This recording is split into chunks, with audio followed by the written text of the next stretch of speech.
Ryan's Mobile One.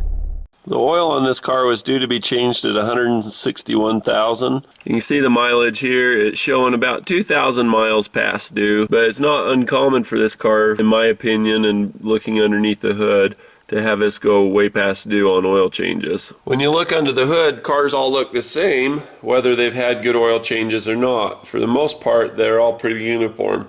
The way to tell is to look under the valve cover, because you get this orange and brown staining that happens from old oil. When you run old oil, a lot of the additive package, as they call it, falls out, breaks down, goes to crap, whatever you want to call it, it wears out. And that's your friction modifiers, that's your anti-foaming agents. You can have a lower mileage car that looks great on the outside, but an engine that's suffered a lot of wear from running oil that didn't have the protection it needed. That's something you really want to catch when buying a used car. You don't want to pull the valve cover off of every car before you buy it, but one thing that you can do real easy is take off the cap.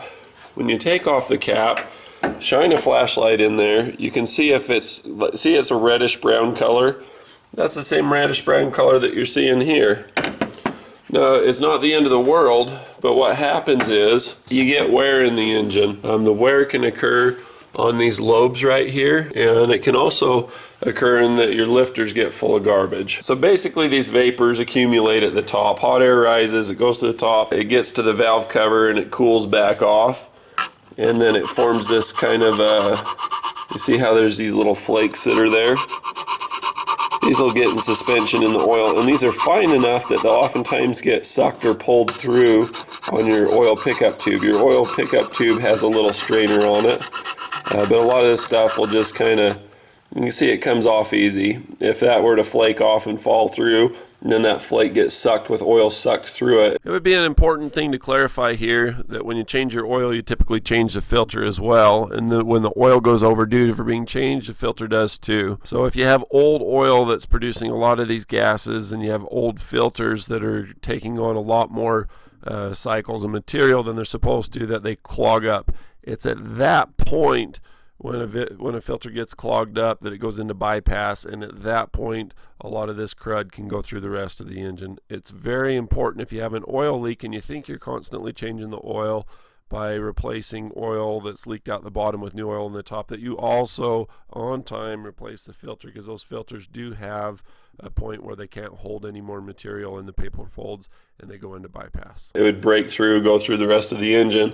That can block your oil journals, those little teeny tiny ports on the sides of your little hydraulic lifters and whatnot, and create all kinds of rattling, ticking. So that's why you want to change your oil on a regular basis, or use an oil that's made to withstand those kind of oil change intervals, or drain intervals as they call it. Anyway, that's what it looks like. That's how it happens. That's how you can tell when you buy a used car.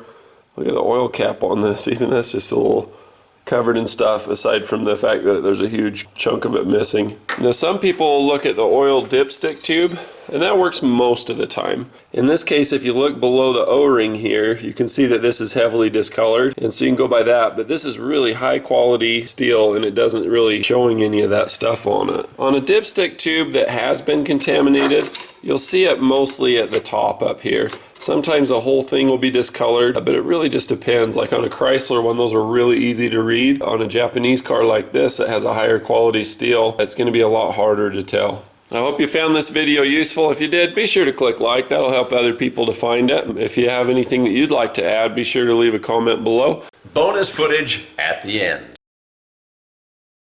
This is probably the best panel there is in the state of Utah. 1,200 years.